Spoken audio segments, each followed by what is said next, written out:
Hi guys! Hello guys! Good evening. Good evening po. So, ngayon, alam mo, ako na lang dito palaging nag-iisa. Kumusta po yung buhay ninyo? Kumusta na mga loves? Kumusta? So, alam nyo, lately, ako na dito palaging nag-iisa sa bahay. Well, andito man si Mister, pero late siyang makauwi palagi. At palagi siyang busy sa trabaho. And makauwi siya dito mga late na sa umaga, mga paminsan. Ang pinaka-early niya is yung talagang early yung trabaho niya. Ang pinaka-early na gabi na uwi niya is 10, 11, 12. Mga 11 yung pinaka-early na makauwi siya dito sa bahay. And then pagkatapos yan, matutulog siya mga ilang oras lang. So, kaya paminsan na nakakaburyo mga love. Nakakaburyo na, pero sanay naman ako sa mga ganitong buhay din na mag-isa. Well, actually, hindi naman talaga ako totally nag-iisa, pero sanay ako sa mga ganito na sa bahay lang. Wala akong masyadong lakad. May lakad man, pero yung parang nandito lang, nag-grocery, gano'n. Pero yung lakad na mag-party-party, hindi na niya ako makikita sa mga ganyan, mga loves, masyado. Or mostly na mga time na mga wala na. Kasi po, avoid tayo sa mga ganyan. Mga gathering na sobrang daming tao. Nag-avoid ako po. And excited ako. Meron akong video mga loves na excited ako makauwi. Uwi po ako ng Pilipinas. Uwi po tayo ng Pilipinas. Yay! Malapit na po. 4 na buwan na lang. And meron tayong video na yung reaction ko na kumuha ako ng ticket.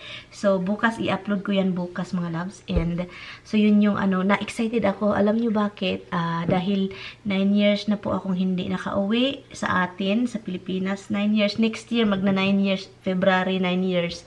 Talaga, as in, magna 9 years, February, next year. So, yun. So, hindi ko na alam kung anong gagawin ko kasi po, loves, kasi hindi na ako sanay na uuwi ng Pilipinas na na talagang uuwi na ako lang, no? Kasi usually meron akong kasama. Last kong uwi is ako lang. Well, actually ako lang yung talaga, pero yung parang sa tagal-tagal ko nang hindi nakalipad, nakauwi ng Pilipinas, parang takot ako, lalo na sa mga pangyayari ngayon sa mundo. So, takot ako, and akala ko talaga hindi ako makauwi, hindi ako makauwi pa, kasi ang sa isip ko, hindi pa ako ready uuwi talaga. Pero naisipan ko, wala akong choice kasi magna 9 years na, and then tumanda na ako, mga loves, and yung parents ko tumanda na, and yung papa ko may sakit, and yun. So, kaya napag-isip-isip ko na kailangan ko na talagang umuwi. And, at yun, wala na akong magawa. So, meron po tayong video sa ating video bukas na sobrang excited ako sa ating pagkuha ng ticket. Yung parang hindi ko ma-explain yung excited at kaba. Yun, sa tagal-tagal ko nang hindi talaga nakauwi, hindi ko alam talaga kung anong mangyayari, kung anong maganap, no?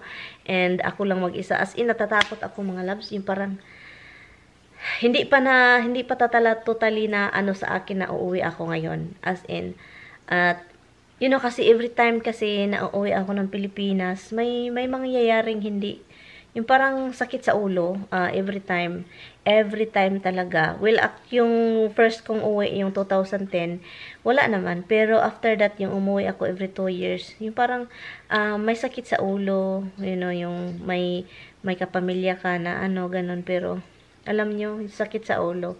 Pero, yun yung in-avoid ko din, and then yung takot ko na lilipad, dahil may naranasan akong hindi kaaya-aya.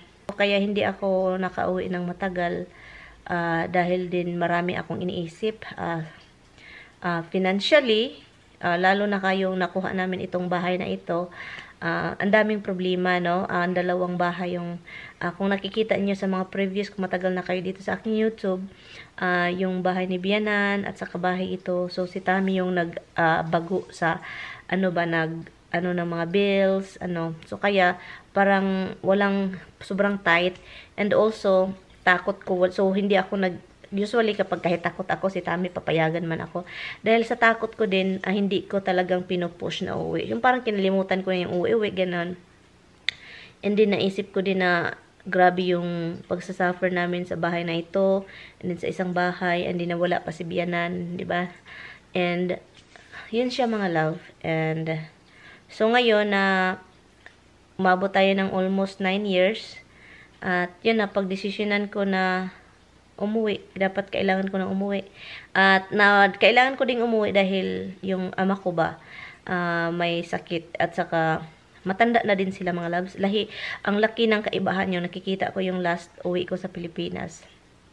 Ang laki ng kaibahan ng look nila, yung tumanda na sila noon, bata pa. Ako din, bata pa. That was 2015. And, yun. And then 3 months, nung last kong uwi is 3 months ako sa Pilipinas. At ang isa pa, ang naanuhan ko kapag alis ako dito is yung mga alaga ko, si Tami. Takot ako mga loves, isa yun sa pinakatakutan ko kasi hindi natin alam kung anong mangyayari, no? Kapag alis ako, God forbid ko anong mangyayari sa asawa ko, ma-hospital, oh my God, knock on wood, no?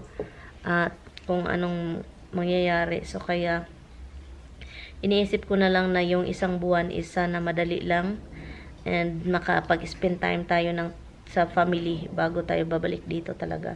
So yung time na yun na uwi ako is talagang doon lang ako sa family, hindi yung lakwat siya dito, lakwat siya doon, hindi guys. Yung talagang doon lang ako sa kanila. And yung mag-enjoy, mga simpleng enjoy lang, hindi yung magbakasyon sa mga mararanyang lugar. Doon tayo gagasto, no? So, spend time sa family talaga kasi parang next uwi ko is parang matagal na din. Kung makauwi man ako next year kasi meron na akong ticket nga, no? Wala nang choice, guys. Meron na tayong ticket. So, kung makauwi tayo next year, so, kung anuhin tayo ng Panginoon na talagang safe, lahat is okay. And then, pagbalik natin dito, parang matagalan pa din akong magbalik, no? Kasi hindi din madali mga loves. Ang mahal na ngayon ng ticket, as in, ang mahal ng ticket, and mahal na ngayon yung bilihin. Dito mahal na nga, paano na kaya sa Pilipinas na mahal na, you know. Last uwi ko, yung bigas is nasa 20 per kilo pa. Ngayon, umabot na ng 60, umabot ng 65 per kilo, di ba? So, hindi ko maano na grabe yung kaibahan. At ngayon, yung teknolohiya is lumalago. And yung parang nagbago ang lahat. Nung pag-uwi ko is nagbago, iba-iba yung panahon noon. Ngayon, pwede mo na makausap yung family mo kahit wala sa bahay, walang wifi. And may data na sila, mag-load ka lang, meron ka na makausap mo na yung Pilipinas, very easy na sila makakonect sa kanila, no, dahil sa data. Kung meron kang load, no? So, yun siya. But anyway, mga loves, so yun lang yung update ko po sa inyo. At sana mapanood ninyo bukas yung ating pagkukuha ng ticket na ang saya-saya kasi hindi ko alam, as in, yun yung talagang hindi, sobrang excited ko na kinakabahan kung nagproblema ako sa layover. But anyway, mga loves, so, ngayon, time check, it is 4:51 na ng hapon.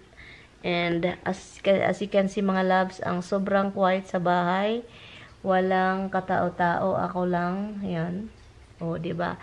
So ako lang dito and 'yun. At saka fall na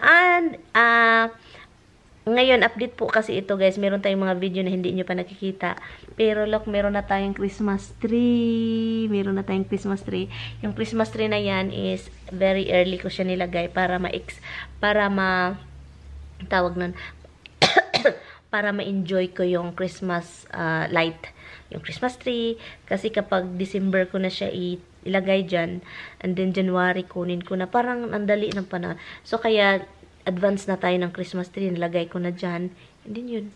Anyway, bye guys. Thank you so much for watching ha. Salamat sa panonood sa aking vlog. Kung sino pa yung andito, salamat sa pag-stay.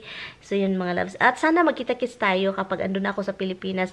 Sana magkita-kits tayo doon. And sana samahan nyo ako sa matagal nating hindi nakauwi ng Pilipinas. Sana samahan nyo ako. Sana manonood kayo sa ating mga vlog. Thank you guys so much for watching. I will see you guys next time. Bye!